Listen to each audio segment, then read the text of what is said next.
Howdy folks, my name is Christian and welcome to Bullish on Farming. Today I'm just checkpointing with our main herd. Had moved them into a fresh paddock this morning. And this is a one-day paddock. And it's August 9th. It's a little cooler today. We just went through a week to 2 week, more like 2 week heat wave with very little rain. And even before then, not so much rain to brag about at all. Many of us here in North America, we're dealing with similar conditions, some drier than others. It's pretty safe to say that the ground is quite dry. You can see the cracks, and it's thirsty. Having said that, we're not hurting on pasture. We got a good 1.5 foot length in here, and we can't complain. Mob grazing has paid off, that's for sure. And we've also incorporated one hay field that the cattle were on a week ago into our pasture rotation. And that gave us another 7 days. So we're looking good. Right now we're averaging about 60-day rest period on our pasture rotation, and we're happy about it. We're making some adjustments, culling out a few mums, 3 in the fall, bringing down our numbers of mothers to 20, and that'll be a better fit for what we have, at least we think so, grazing next year. But we're in a good position right now. What that's going to do for us is get us closer to that 70 to 75 day rest period. And we're looking to extend our grazing season in a sustainable way. It's not going to happen overnight. And, not as long of an extension we would like to get this year. But it's our first year focusing on regenerative techniques. And I've been doing it for a few years and came on to the farm here. They hired me on as a regenerative lead. So we've made some adjustments in our beef program. And like I always say, it does, the benefits aren't seen overnight. It's from doing good work consistently. And by good work, in this case, I mean good livestock management and pasture management. Livestock management is huge in land management, if you're asking a regenerative guy or girl. But there are also other things you can do to manage your pastures to increase the fertility over time, and they work parallel with good livestock management. Things such as good weed management. You can see that the weeds, although I did clip this field after first pass, our first lap of the farm, the weeds are quite prevalent in this field. And not too much thistle, but you're getting some of the other flower style weeds that shoot with long skinny stems. And what that will do is start to establish a more mature root structure for those weeds who have shot up beyond your grasses, and they'll start to crowd out your grasses. And the competition for moisture and sunlight, that they will always get the bulk of that, because the sun hits them first and their roots are larger underneath the ground, so they claim more of the resources. Simple and plain. It's a basic way to describe that. Of course, there's more to it. But take a look at the ground here, folks. We're cracking. We've been cracking since June, okay? Late June. And there was a time in late July where it kind of mended over the cracks, but they're back again. So, you listen to the news or other farmers and people are talking about a drought. It's true. We've had drought-like conditions. However, we're not going to complain about the things we can't control. Of course, we would love more rain and moisture. we're focusing on things we can control, and that's laying down carbon, doing good livestock management, and building our topsoil and establishing our carbon floor. That's going to give us that nice buffer between the wind and air and the soil.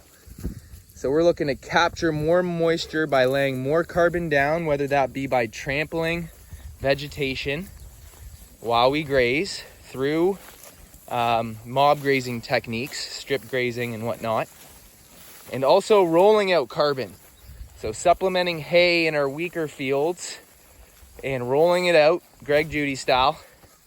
And the residue of the hay that's left, while fertilized by the cows, is going to give us that layer of organic matter that acts as food for the soil and protection to the soil from the harsh elements.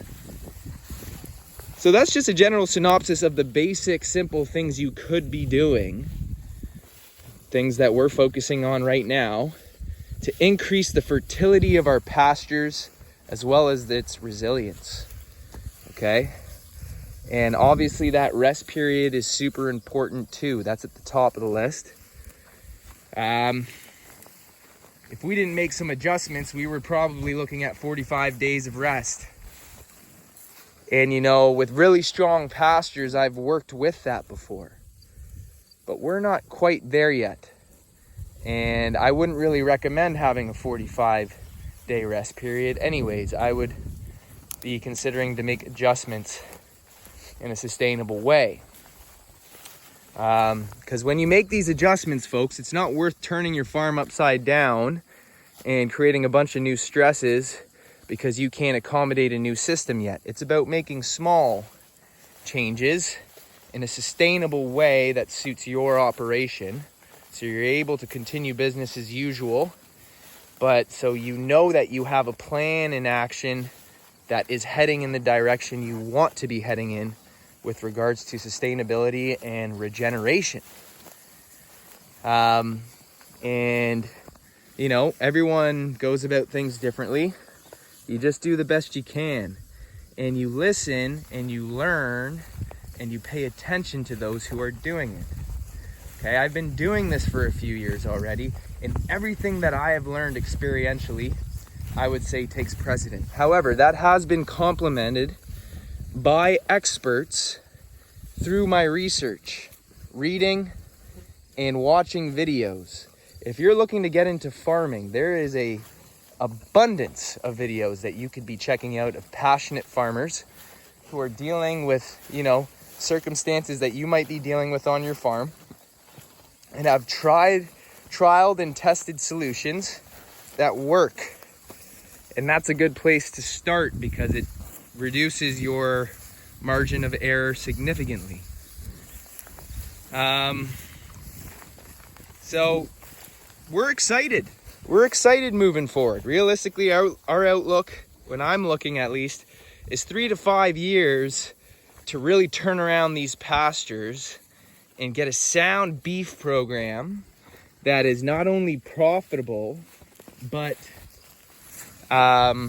reliable and resilient to external factors. Things such as, you know, economic factors, which will have to do with prices of feed and costs of fuel and everything that goes into the farming practices that you may do. But also, by weaning yourself off of intense operations such that require fuel and producing feed, by mitigating those things in a sustainable way, by increasing the independence of your animals. For instance, getting them on a grass-fed diet and raising beef off the land without requirement of purchasing additional feed from the store. Of course, you might supplement your minerals or alfalfa or whatever you'd like to supplement your cattle's diet with, but by keeping them primarily grazing from the land as nature intended, you do that in a sustainable, regenerative way you're gonna increase your grazing season. So you're gonna be able to feed your animals from the land longer. And the other side of that is that you're gonna be reducing your winter feed needs. And anyone who runs cattle or ruminant animals knows that the most expensive thing that goes along with it is winter feed costs. Either producing your own hay, which requires all this labor and machine and time, which also has its own kind of thing with regards to reliability. You know, tractors break down, things go wrong, or you're either buying your hay at market price. And that increases as other costs increase, obviously, because it costs more to produce that hay. So by making these adjustments and getting back to the land, you are, benefiting your wallet and bank account, but you're also giving your animals in the land the more natural cycle. You're engaging in natural growth cycles. And there are benefits beyond what you can intellectually understand when you just get back to nature's cycle and process. It already has everything figured out. I'm not saying that it's all desirable as to how you want to run your farm, but with regards to growing animals and managing your land, you don't really need to reinvent the wheel. You just need to align with the sustainable way that nature provides. Okay, and that's where management of the farmer comes in, because although nature has its wild side of unpredictability and can inflict damaging circumstances in of itself, by managing those conditions, you're able to make decisions on a daily basis so that you can work best with the conditions that are presenting to you. Okay, so that's just a little bit of a general outlook on perhaps if you want to be making some adjustments and shifts and you don't know quite how. That's the general understanding of it all. And so far, so good for us. Have we made some mistakes? Yep. But the beautiful thing about nature, and I've said this before, is it's quite forgiving. So you don't have to worry about making mistakes. Obviously, be mindful and conscious. But also know that you can't screw up things too badly if you're moving slowly at a sustainable pace. And if you're evaluating things daily. Okay? It prevents you from letting things run amok for a month before you're able to fix it. Okay? You make a mistake for one day, it shouldn't put you under. Anyways, folks, we've gone on for 13 minutes here, so I'm going to sign this one off. Thanks for stopping by. We'll see you on the next one.